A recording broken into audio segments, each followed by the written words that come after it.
ഇന്നലെ അർദ്ധരാത്രിയിൽ അർജുൻ ആയങ്കിക്കായി പരിശോധന നടത്തിയ പത്തനംതിട്ട മല്ലപ്പള്ളിയിലെ വീട്ടിൽ CPM ജില്ലാ സെക്രട്ടറി രാജു എബ്രഹാം സന്ദർശിച്ചു. മല്ലപ്പള്ളി പാടിമൺ കാട്ടാമലയിലാണ് വീടുകളിൽ പോലീസ് പരിശോധന നടത്തിയത്. CPM Mallappally east local secretary വീട്ടിലടക്കം പോലീസ് പരിശോധന നടത്തിയിരുന്നു. പ്രവീൺ പുരുഷോത്തമൻ വിവരങ്ങളുമായി. അർജുനെ തിരഞ്ഞ പ്രവീൺ, പത്തനംതിട്ടയിലും പോലീസ് എത്തിയിരുന്നു. പാർട്ടി പ്രവർത്തകരുടെ വീടുകളിലൊക്കെയാണ് പരിശോധന നടന്നത്. എന്താണ് ഇപ്പോൾ അവിടെ രാജു എബ്രഹാം എത്തുമ്പോൾ അദ്ദേഹം പറയുന്നത്?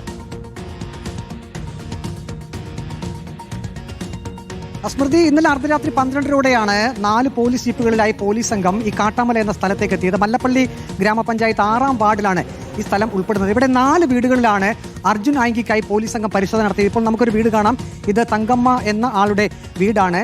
വനിതാ പോലീസ് ഉൾപ്പെടെയുള്ളവർ ഈ വീടുകളിലെല്ലാം കയറി എവിടെ അർജുൻ ആയങ്കി എന്ന് ചോദിച്ചുകൊണ്ട് ഇവിടെയുള്ള ആളുകളെല്ലാം ചോദ്യം ചെയ്യുകയായിരുന്നു. CPM-ന്റെ ഇവിടുത്തെ ലോക്കൽ സെക്രട്ടറിയുടെ വീട്ടിലേക്ക് അടക്കം ഇവിടെ എത്തി. ഇപ്പോൾ CPM ജില്ലാ സെക്രട്ടറി രാജു എബ്രഹാം ഈ സ്ഥലം സന്ദർശിച്ചിട്ടുണ്ട്. ഇവിടെയുള്ള ആളുകൾ പറയുന്നത് 4 ജീപ്പുകളിലായി പോലീസ് സംഘം എത്തി ആളുകളെ ഭീഷണിപ്പെടുത്തി അർജുൻ ആയങ്കിയെ കാണിച്ചു കൊടുക്കണം എന്നാണ് പറഞ്ഞത്. ഇതിപ്പോൾ എന്താണ് ഇവരിൽ നിന്നും എന്താണ് വിവരം ലഭിക്കുന്നത്?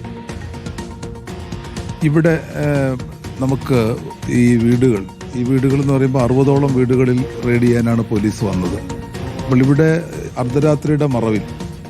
അർദ്ധരാത്രിയുടെ മറവിൽ സ്ത്രീകൾ മാത്രം താമസിക്കുന്ന വീടുകൾ, അതുപോലെ തന്നെ പാവപ്പെട്ട ആളുകൾ താമസിക്കുന്ന വീടുകൾ, പട്ടികജാതിക്കാരായിട്ടുള്ള ആളുകൾ താമസിക്കുന്ന വീടുകൾ, കതകും ജനലുമില്ലാത്ത വീടുകൾ.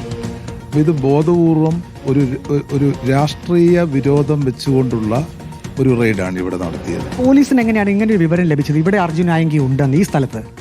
അതെ, സത്യത്തിൽ അർജുൻ ആയങ്കി കണ്ണൂരിൽ പിടിയിലായതിനു ശേഷമാണ് ഈ റെയ്ഡ് നടന്നത്. അവിടാണ് പ്രധാനപ്പെട്ട പ്രശ്നം. അർജുൻ ആയങ്കിയുടെ വിവരം 10 മണിക്ക് മുമ്പ് തന്നെ പോലീസിന് അവിടെ ഓട്ടോറിക്ഷക്കാരൻ നൽകി. അപ്പോൾ ആ വിവരമല്ല ഇപ്പോൾ പുറത്ത് വന്നു കഴിഞ്ഞല്ലോ. അപ്പം 10 മണിക്ക് തന്നെ അർജുൻ ആയങ്കി എവിടെയുണ്ടെന്ന് പോലീസ് ലൊക്കേറ്റ് ചെയ്തിരിക്കുന്നു.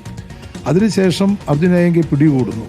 ആ പിടികൂടിയ ശേഷമാണ് 11:30-ക്ക് ശേഷം ഇവിടെ റെയ്ഡ് നടത്തിയിരിക്കുന്നത്. വളരെ ഗുരുതരമായ കുറ്റമല്ലേ ഇത്? ഇതാരാണ് ഇതിന് നിർദ്ദേശം കൊടുത്തിരിക്കുന്നത്? ഇതിന് നിർദ്ദേശം കൊടുത്തിട്ടുള്ള ആളുകൾ ഈ സർവീസിലിരിക്കാൻ യോഗ്യരല്ല. ഒരു കാരണവശാലും ഒരു പോലീസ് സർവീസിൽ ഉണ്ടാവരുത്. നാളെ എന്തും കാണിക്കും.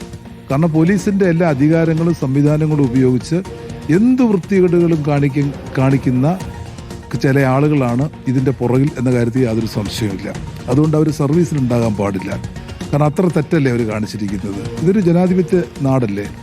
അപ്പോൾ അതോ ഇനി മുഖ്യമന്ത്രി VD സതീശനായ ശേഷം പോലീസിന് എന്തും ആകാമെന്നാണോ? ഒരു കാരണവശാലും അനുവദിക്കുന്ന പ്രശ്നമില്ല.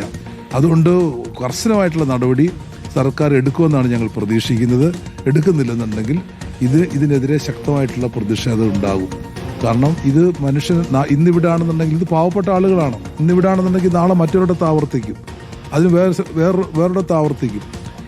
പ്രദേശത്തെ കോൺഗ്രസ്സുകാരാണോ ഇൻഫർമേഷൻ കൊടുത്തത്? അവരാണോ ഒറ്റുകാരായിട്ട് മാറിയിരിക്കുന്നത്? അതും പരിശോധിക്കേണ്ട പ്രശ്നമാണ്. ആരാണ് ഒറ്റുകാർ?